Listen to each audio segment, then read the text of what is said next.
Hello, everybody. I am Melissa Forziat. I'm a keynote speaker and the host of this Halt and Catch Fire rewatch podcast. Now, when I speak, my topic is something I call Take the Doughnut, which for me is another way to say Carpe Diem. It's about going after the things that you want in life. Something that I wanted to do this year was rewatch the show Halt and Catch Fire, and this time actually talk about it with other humans, which initially I meant all of you. And then I got the opportunity to start talking with people who worked on the show about their work on the show. And so here we are for another one of these really special interviews.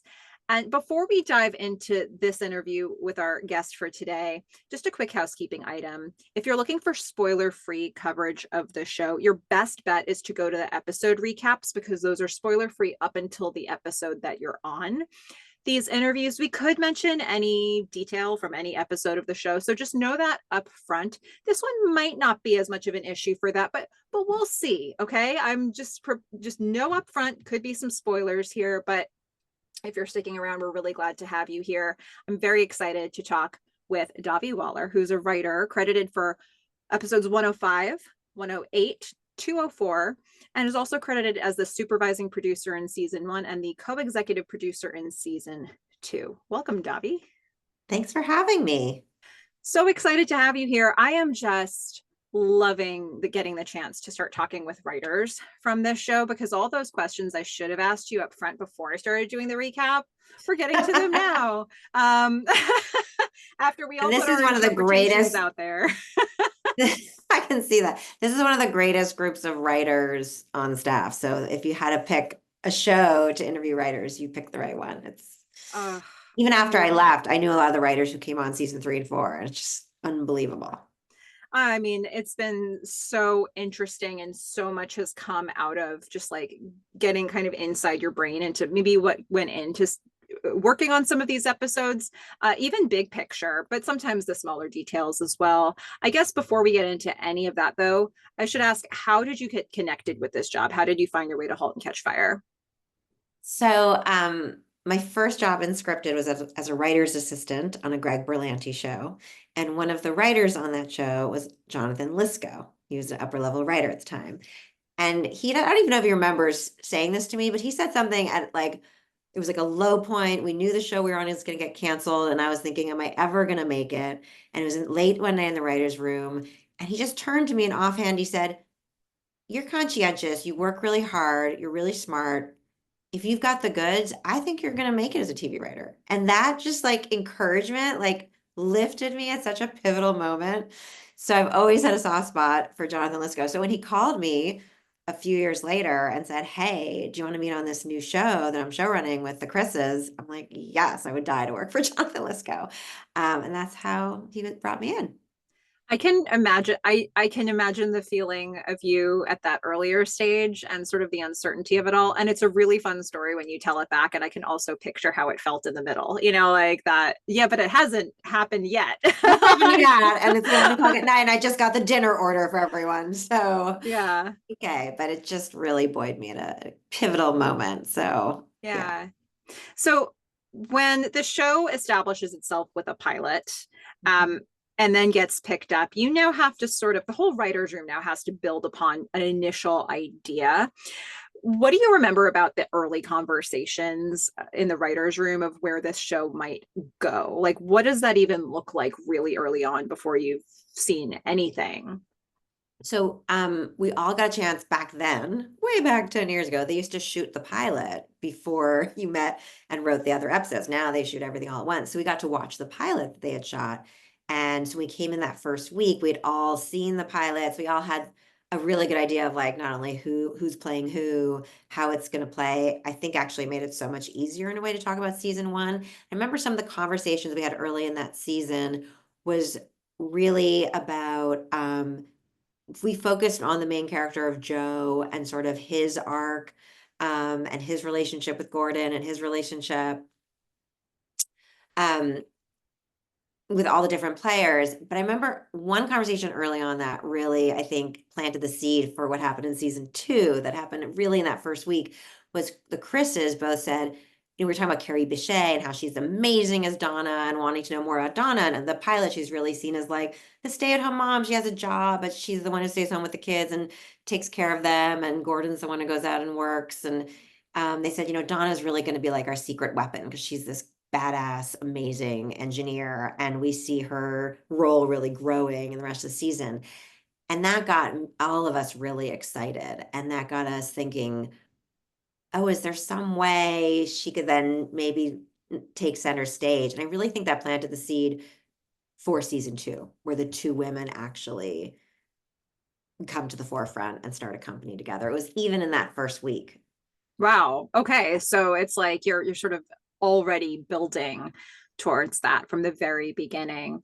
What kind of research can you do, or did you do? You watched the pilot, and beyond that, what could you do to sort of put yourself in the world of the show or the time period?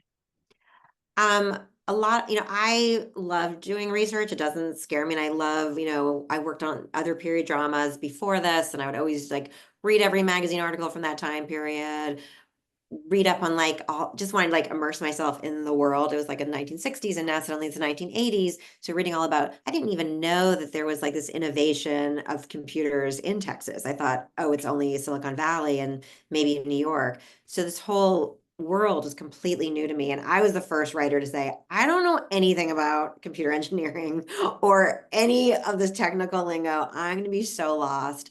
Luckily, they brought on a consultant. Maybe you heard Carl Ledbetter. I'm sure other people have mentioned him. Mhm. And he did. I remember like maybe in the first month, he came into the writer's room and did an entire day session just teaching us the history of computers and computer engineering, the history of that in Texas, all the difference between like a PC clone, because I only use Mac, I didn't know anything, and that was incredibly helpful. I remember just reading through the notes from that day, asking him a million questions.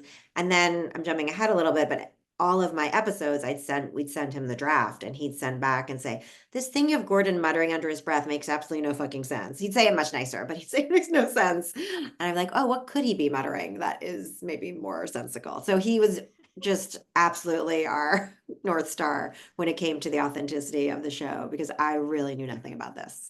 Were there any ideas? Well, what ideas came from like that initial conversation with him that you all had that really felt like you remember in the writer's room being like, we have to build something around this?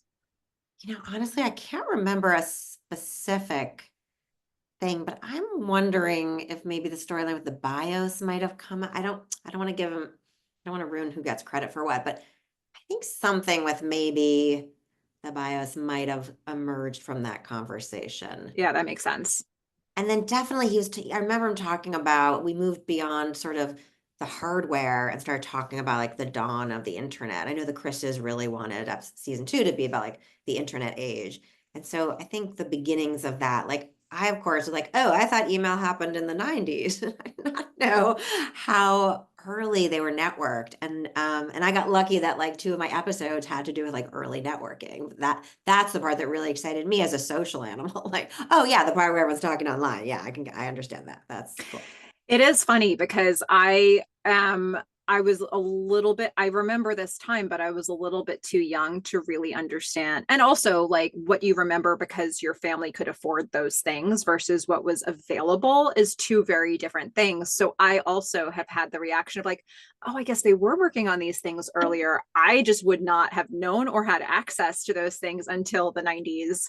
Right. So it's I really thought it was just interesting. VHS players. Like I thought Yeah. that's what there was. And maybe you had a computer. Right. I was still working with my light bright at that point, so I don't know. You're like, my little easy bake oven is working great.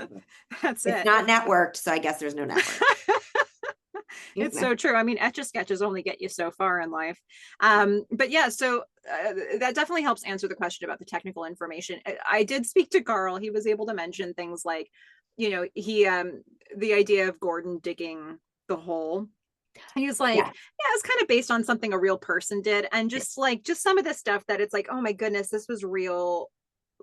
It was pulled from some real life situations and then worked in appropriate ways into the show. And I just think like it must have been just like being in a candy shop getting some of those stories. Oh, I always think your consultants who come from the industry when you're working on a workplace drama are key to generating story because again, they lived it.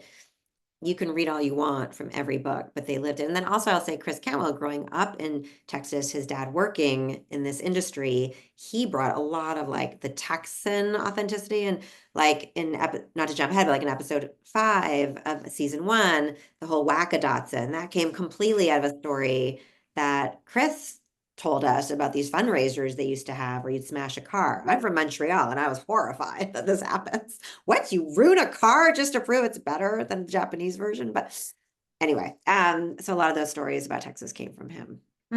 So good. Let's talk a little bit about your specific episode. So in the first one that you did, 105, there's a detail here that I'm so intrigued. Well, actually, it's a whole theme underscoring this episode that I'm so intrigued by. So this episode is called Adventure, and it feels like a really big episode for fathers and father figures. And, you know, we don't really get other episodes of this show where we see these characters featured in this way again. We'll see Joe's dad again. But for the most part, like, if you want to see the fathers of these main 5 characters, this is your chance. So Gordon is going to ask for help from his father-in-law. He's going to get a very humbling experience with that. Joe's dad makes the first of very rare appearances. And even though he's Joe's dad, he has more interaction with Cameron, including bringing up her dead father in a conversation that actually ends up feeling more manipulative than anything else.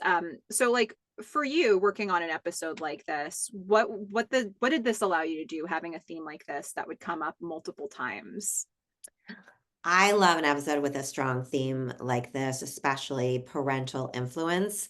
Maybe because my mom's a therapist, so that's all I learned about growing up was how much we're shaped by our parents. So it felt like we've laid the groundwork in episodes 1 through 4. We've gone to invest in our characters. We're seeing them. 5 just seems like a great episode to pull back the curtain a bit and say, well, how are they shaped by their fathers or fathers-in-law? In ways that damage them, and then also in ways that in some weird twisted way could also like empower them. So it just allowed us, I felt, to have a theme like this to go much deeper. You know, you're introduced to Joe and you're like, who is this manipulative guy? And then to meet his father and be like, oh, apple doesn't fall far from the tree. I think it just goes so much deeper. And I think, you know, in a more traditional kind of TV show, you would have had that storyline would have been Joe hears his father's in town, has an uncomfortable meeting with his father, and his father tries to manipulate him, and he gets angry at his father. We didn't want to do that traditional route. We really wanted to find a different way. And so the idea of Cameron, right when she's so pissed at Joe, running into his father, having some empathy for where Joe comes from, seeing how manipulative his father is, but then also using what she learns from his father to manipulate Joe, knowing like, oh, this was what will get Joe to do what I want and let me be the manager and get rid of Steve.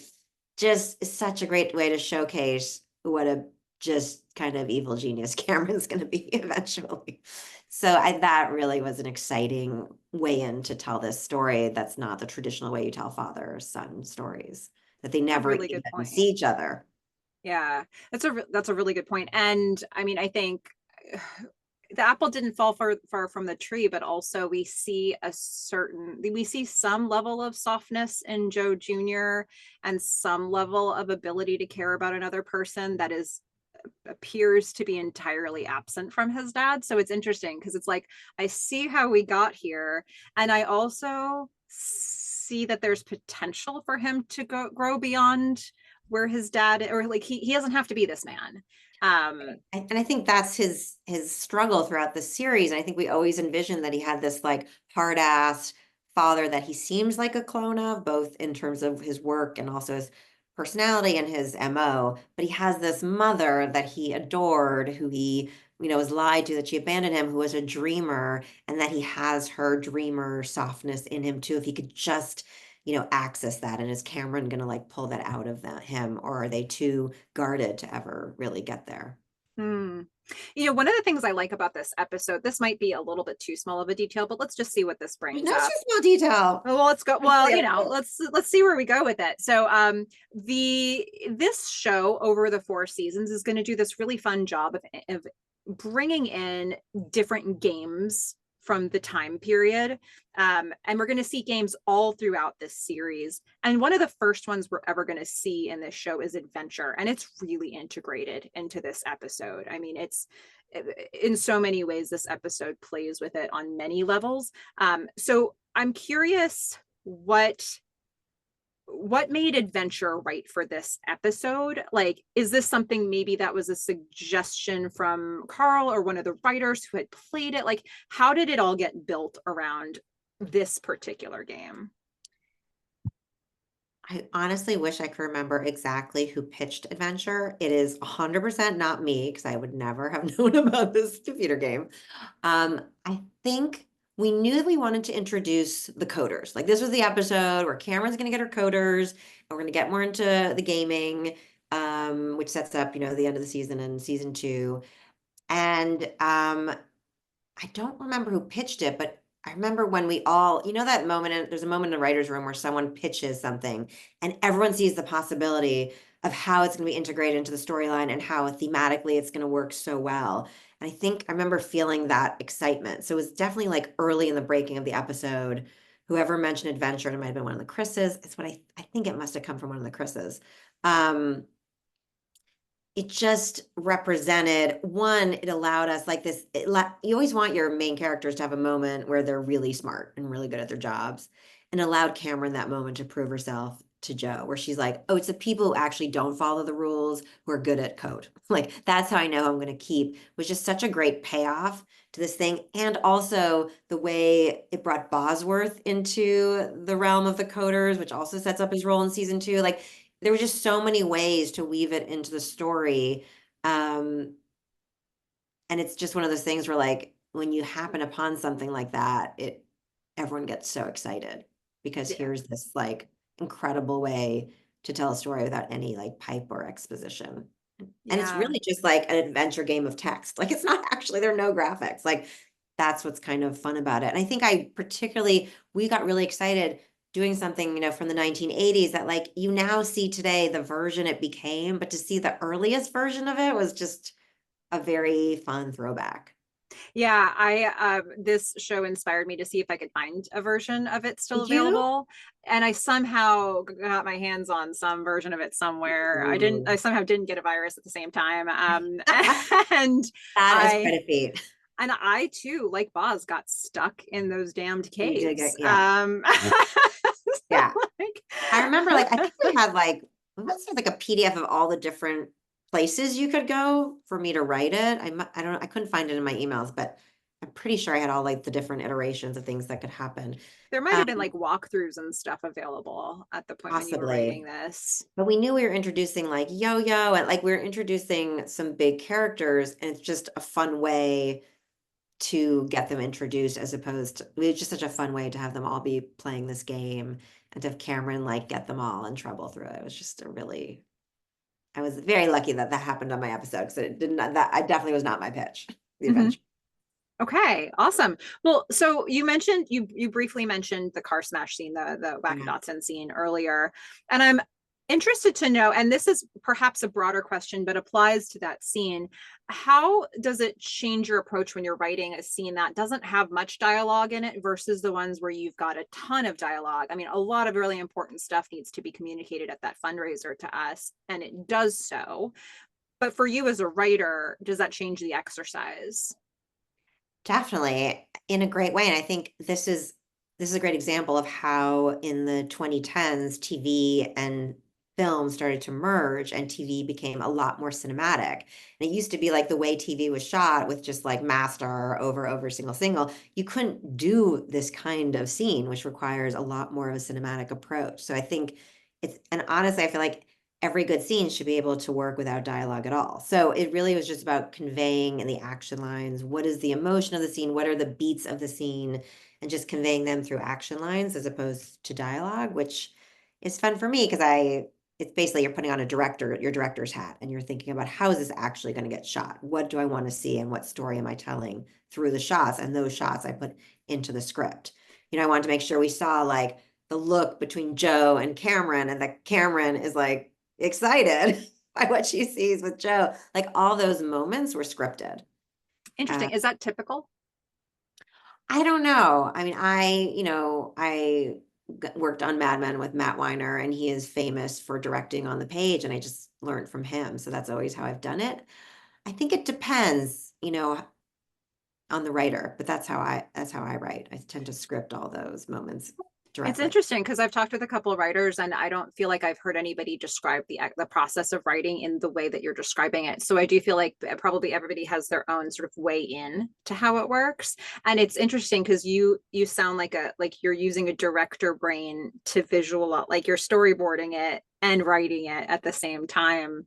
That's really cool. Yes. But again, and that said, like once the director comes on, I'm open to them saying, well, I thought actually we'd shoot this way. Mhm. I'm like, oh, that sounds fantastic. But I went back to look at the script and like that scene was almost a page of action lines. You could easily say Joe comes, gives $50 and smashes the car off Cameron. That could be the scene. That's just not how I wrote it. Mhm. Yeah, so interesting. That would be fun to see like scripts that different writers wrote and like compare the style and just see like what information is there. So if we look at 108, which was the 214s, so the pace for people who are like just getting into the show, I often say that this is the episode where the pace of this show goes to another level and doesn't ever let up. Like that's it. Whatever pace it's at now, get used to it because this is where you're going to be. Guys, Um, buckle up. Here it is. so like when you're writing an episode like this, and we get all the characters, they're prepping for Comdex. How do you how do you work on the pacing within the episode and also knowing that we need to get them to Comdex, we need a season finale. There's a lot of road to go forward to at this point still. Yeah. So what are you thinking of at this point to find a way to keep it on track?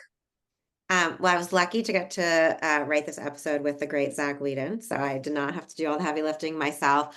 I will say, every writer's rooms are different. This writer's room, and I think a lot of writers' rooms on character-driven TV shows as opposed to plot-driven TV shows, you tend to do the story breaking is done as a group and into a great amount of detail, even to the point of like people are throwing out lines of dialogue that will make it into your script. So we really broke these episodes within an inch of their lives. And so by the time we're even writing the outline, all of that pacing, that propulsion is baked into the way it was broken, which makes it much easier when you get to the script. So it's like we had shorter scenes, the tensions ratcheted up. So it's just like you're just thinking like, I mean, rewatching that episode, what I really loved about it was like every scene was just high tension and everyone is in conflict. And I think this is something, Jonathan Lisco and the Chris Kentwell and Chris Rogers just do very well. Really think about how do we get the most conflict out of every scene. There is no like treading water scene, and some scenes are doing double duty. And then luckily, and I think also, like they chose writers who write in that manner. Like I really like writing fast-paced kind of scripts where like people are on the move. I'm not sort of a more slow it down kind of writer. So I was thrilled. And I think this is common in, season ones of shows is like you have a lot of things to lay in. And then you start cooking with gas when you get to like episode 7 or 8, and having Comdex as this, holy grail that they're, bringing the giant Comdex, having that, knowing we were headed there really helped a lot. I think, if we were breaking episode 8, not knowing where we're headed, but knowing that we got to get them to Comdex and we know what's going to happen in the finale already, that helped us a lot in episode 8. Mm. And one of the ways that you're able to do all this is that this is a huge episode for Gordon. I'm sure it wasn't lost on you that Gordon's name is coming up in probably most of the scenes of this episode. So, he breaks into Cardiff Electric to steal the giant. He convinces pretty much every other character except Boz to go to Comdex. Not unknowingly convinces Donna, but knowingly convinces Cam and Joe. Talk to us about Gordon's journey in this episode. So Gordon's one of my favorite characters, and also I absolutely love Scoot McNairy. He's just genius, so just a delight to write for this character. He's, as my grandma would say, schlemiel. He's this schlemiel who Joe is ordering around from the get-go. And we got really, and he had this horrible like experience with Donna that went so poorly at Comdex. Like, this is a redemption story. And I think we all got really excited at the idea that Gordon is going to finally grow a pair and really redeem himself from his previous failures. But to start, I don't remember who pitched in the room, but to start him off finding out he's actually not going to Comdex and take him all the way to like he's actually making it happen was such a dramatic arc, and that gave us so much to play with in the script. I mean, I remember that scene so clearly, like when he's waxing poetic about, like, oh, this is how you do a Comdex, and like finding out, oh, Joe only got one room. It just was such a fun scene to write. And it was just also fun to let him be the leader finally, for Joe to be at a low point and him to be a leader. And then we also, it was really exciting to have that scene with him and Cameron where they're bonding over their first time. Like there was. I always get excited when you get to see characters that you've only seen in one flavors and them always being at odds finally come together and kind of bond. In his empty apartment was really fun. So I feel like a lot of new alliances and relationships were kind of seated in this episode. So in some ways it feels like, well, episode 9 was the huge episode at Comdex, but 8 had a lot of like shifts, and then Bosworth being out and his relation, like, Cameron going to see him at the end. That was really important to us. You find out in episode 5 that her dad died. I forget which episode you find out she took his name. Her actual name was Catherine, and she took his name Cameron, to have that goodbye to Bosworth. But I remember there being in the room, like, I was definitely on that we can't have him be arrested train. I was so upset about that, but it just worked. It just worked to have that kick off the whole episode, this huge, moment with Cardiff coming in. And then Toby Huss, it was just such a great episode for him. Such an amazing actor. Oh my goodness, it really is. And yeah, the Gordon, yeah, it is interesting. Like it all starts with he's like the one not going to Comdex. And the fact that you got to write really our first friend scene between Cam and Gordon, and that's a friendship that's going to grow in this show. And we'll look back at this episode. We have been looking back at this episode knowing this is where it really began. It was the first time they were open to each other in any way. So I really love that you got to like have a fingerprint on this moment. And then also I would say one last, not to interrupt you, Melissa, but about Donna, I think we really like the misdirect of thinking, oh, she might leave him. And then instead she doubles down and says, I want to go with you. That really felt like this thing that, we made good on what Chris Cantwell said at the first week of like Donna's the secret weapon. Like here in 8 is like her pushing her way in was kind of a great way. And it feels like the band's getting together kind of vibe. Yeah, it does. It does. And also as a tie to the first episode that you wrote, I think it's really interesting that this one also has a scene with Joe's dad. Mm-hmm. And I don't know, it's just the fact that we get that character so sparingly feels like you really need to pay attention to what's happening. So in 105, the scene, really what we were getting was between Joe Sr. and Cam, but here we're going to get Joe Sr. and his son. And on the surface, Joe's dad seems to be approaching him with honesty and vulnerability. But then you remember that it seemed like that when he was talking to Cam, and that was not what was happening there. So like, what a cool thing to have to write with all these different levels. What was going on for you? Or I don't know if this is one that Zach wrote, but like what were you all trying to get across with this scene? I think, well, first of all, it seems I might have daddy issues because all my episodes Joe's dad in them. But because we've seen Joe Sr. be so manipulative in episode 5, we felt that how can we dramatize what a low point Joe is in? Like, what would be the lowest point? Oh, him crawling back to his dad. The dad he would not even go see in the hotel in Dallas and look through the window and avoid seeing. For him to go back home and even entertain the idea of returning to IBM, like that would dramatize just how low he's feeling. And I think that by setting it up in 5, it just felt like the natural place to take him when he's at his lowest point. And then the counterpoint to that is because we've taken him to such a low point, then when Gordon and Cameron convince him to like sell his Porsche and go with them and like shed his, the pretense that he's this rich guy when all he has is the apartment and the car is so much more satisfying than if he hadn't gone to his dad's.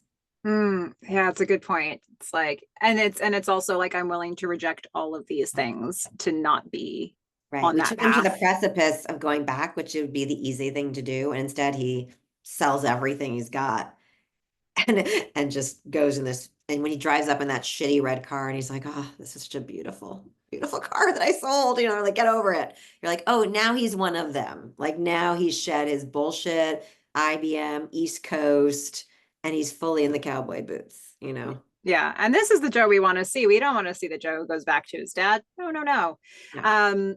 So if we go to 204, which is Play with Friends, um, I think we get some really beautiful juxtaposition between like all the sides of Cam and Donna's relationship, their professional relationship at least. They're supporting each other and delivering hard news, but then of course they disagree with each other as well. Like they're not on the same page about community. And really what this is setting up is a tension that will exist for almost the rest of the show. So it's actually quite important. And, what were some of the conversations happening and what were some of the things you're trying to set up here in terms of building a relationship that would give you a lot of runway for more episodes?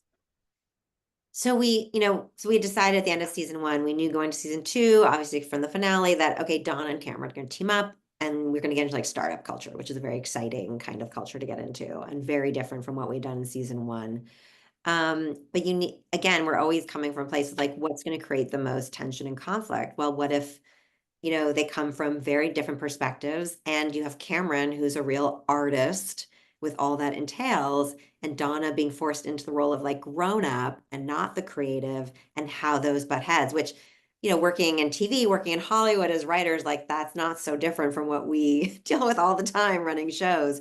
So, and in fact, I'm sure there were lines, in fact, there are lines in Play with Friends that I've definitely stolen from writers' rooms and from set. Like, oh, maybe I didn't explain my pitch well. Let me pitch it again. That always happens in a writer's room. You're like, no, we got it. We got it. We just don't want to do it. No, we definitely understood it.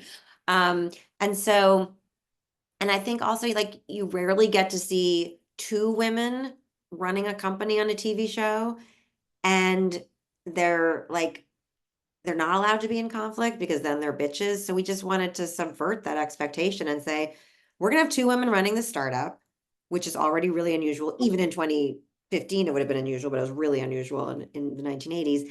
And they're going to be in conflict and they're going to fight and they're going to play dirty. I mean, what Cameron does, the whole like reply all, the 1980s version of reply all, it's just that, this is a show that traffics in humiliation and shame, which is some of the powerful emotions that you can have in television.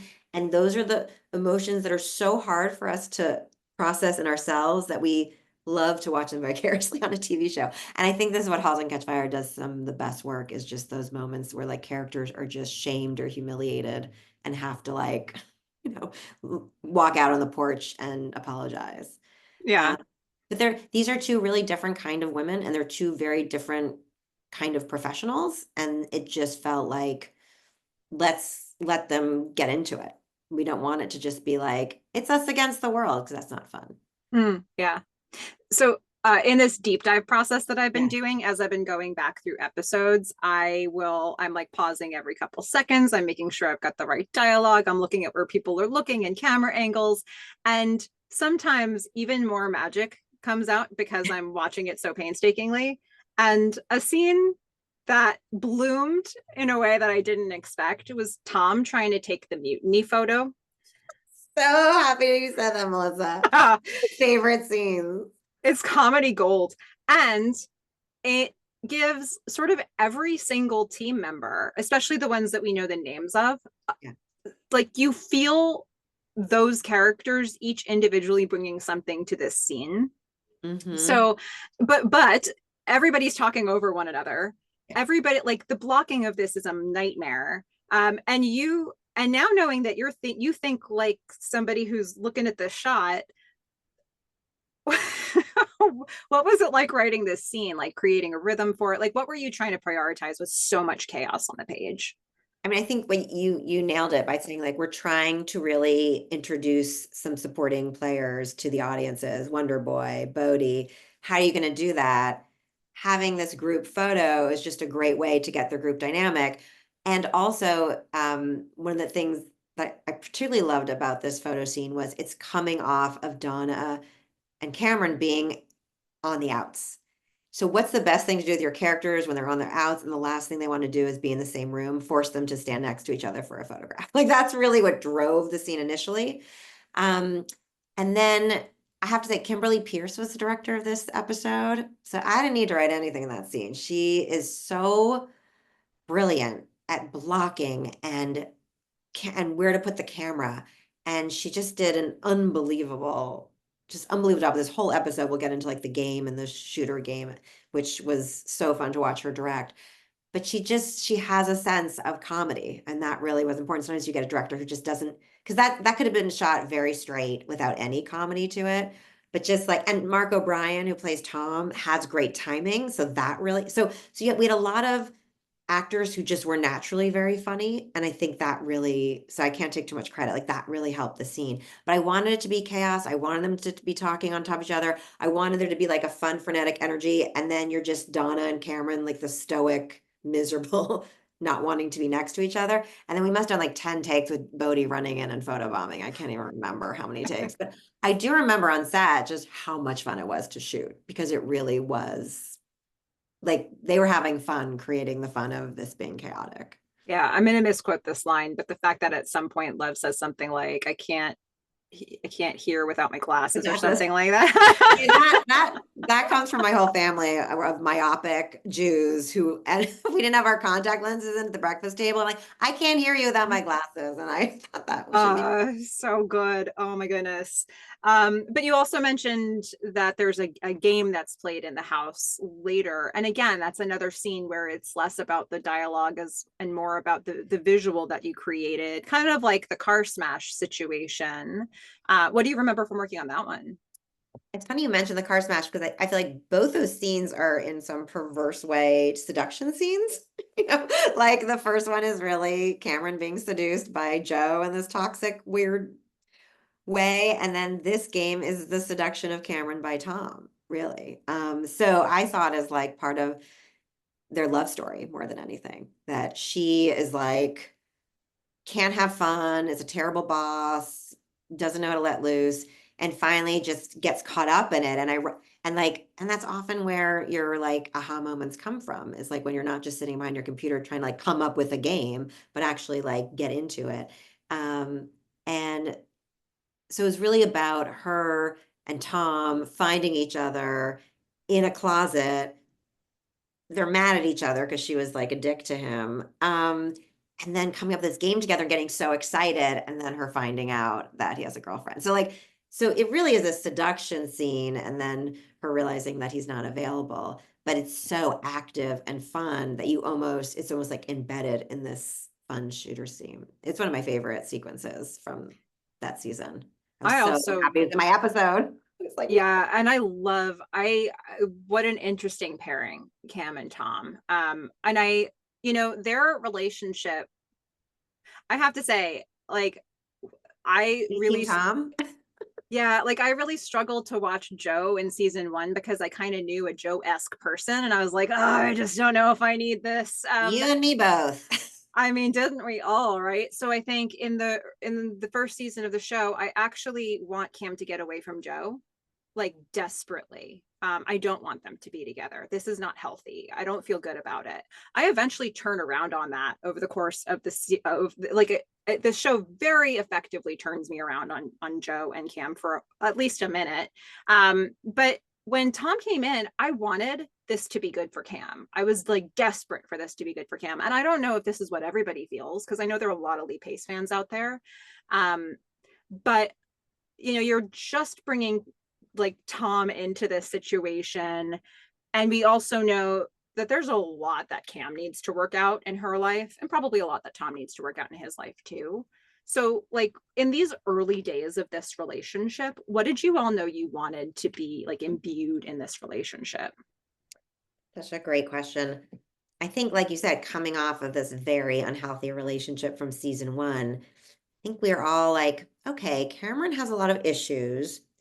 What would it be like if someone with a lot of issues, instead of being with someone who like boomerangs back onto them and brings out the worst in them, what if we got her like a great guy who is creatively very aligned with her? We always talked about Tom as someone who could like out Cameron when it comes to coding and hacking, and who like just really loves her in a very genuine, like uncomplicated way. I know it gets more complicated, but it started out as like, here comes Tom. He's just a great guy, it seems. And he's cocky, but he's seems right for her. Like, how would she handle that?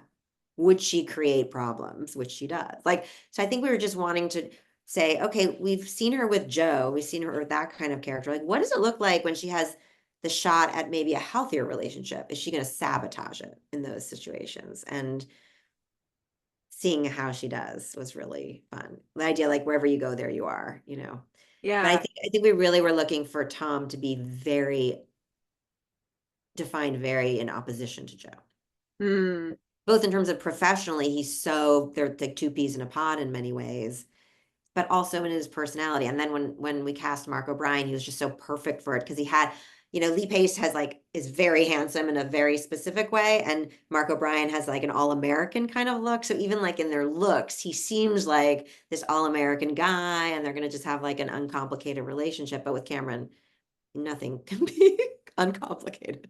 And then I think the beauty of that is that over time it makes you sort of think, wait, so is Tom healthy? Because he's still doing this. Yeah. It's Yeah. like okay, well, it seemed like this was super healthy, but now like that they're sticking with it, and And there is some weirdness. Like, what which is this? which I think we got excited about that because the truth is sometimes someone seems like a normie and it seems like the relationship should be really healthy. And yet there are many different ways in which you can be like bad for each other. And I think Tom is like a very subtle version of that, whereas Joe is like more obviously that. And that kind of got us excited in the room about Tom. Like there's in this season there's a really important moment at a mutiny party where Tom's going to be like, and it's not specifically one of the episodes that you wrote, but it's Tom's like, just say you love me, just say the words, just say you love me, and she's like, just hug me, Yeah. like, and he's like, no, Stop doing no. that.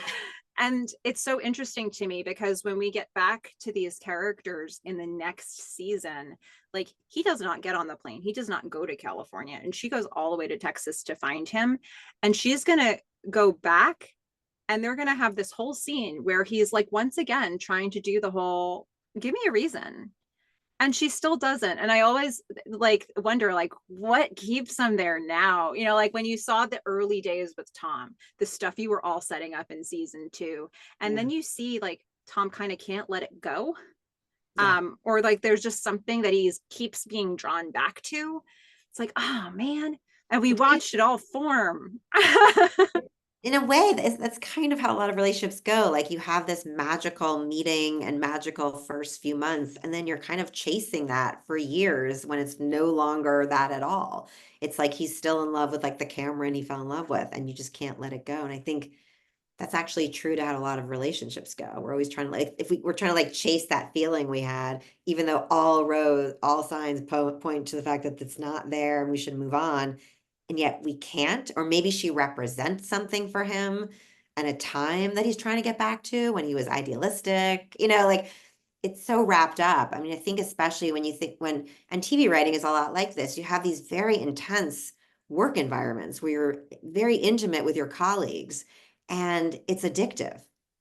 It's really addictive. I mean, you see sometimes, writers who like maybe their home life is not so great and they're staying late in the room till like 11 o'clock at night because they're getting their intimacy, they're getting their high off of the room. I feel like this kind of startup of Mutiny it became addictive. And I feel like maybe that was, again, I wasn't there for season 3 and 4, but I imagine that's what they're addicted to a little bit. It's hard to let go of the promise. Yeah.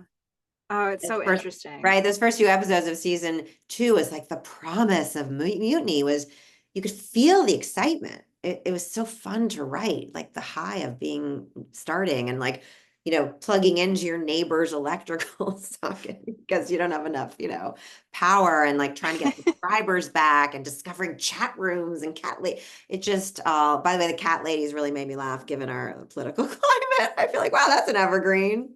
Yep. Yep. It's always there. Always Always there. there. Never goes away. Were there any characters that you particularly enjoyed writing? I know you mentioned you love Gordon, I but do. who were you just always Evergreen. excited to write for? I'm not. I this is one of those shows where I really loved writing every scene and every character.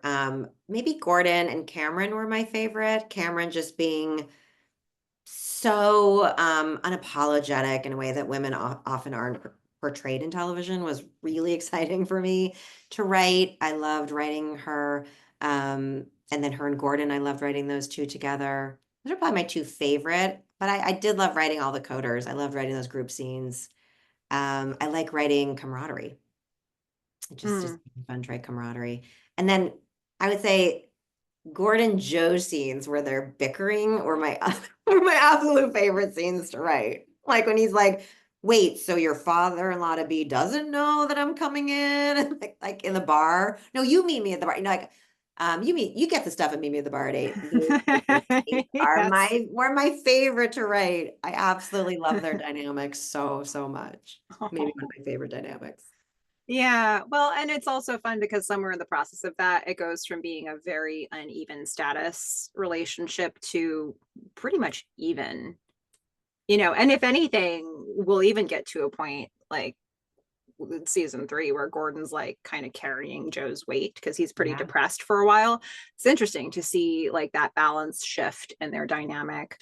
But so much of that heavy lifting was happening in seasons 1 and 2. Absolutely. And it could have been also like where I was in my career, where I really was like the Gordon of TV writers, where I was the one who like had no power and was always trying to deal with like the visionary at the top. So I think I just like really related to Gordon. And now 10 years later, I'm like, yeah, Gordon could be really annoying. I totally get what Joe was coming from. My perspective has shifted a bit. Aw. Well, are there any other favorite moments for you that stand out when you think about working on this show? It's amazing how you were able to pull out some of my favorite moments, like just remembering shooting that first person shooter scene, remembering that photograph, the Datsun scene was like you really pulled out some of my favorite scenes. I will say in terms of my favorite moments on the show, working with Daisy and with Kimberly as directors were like I hadn't worked with a lot of female directors up until Halt and Catch Fire, so it was really inspiring to me and also they were so fun to work with and I learned so much from them. So I just have to say a shout out to those two. And then I just want to say something about the writer's room, and this may get sentimental. Every moment on this show in the writer's room was joyful.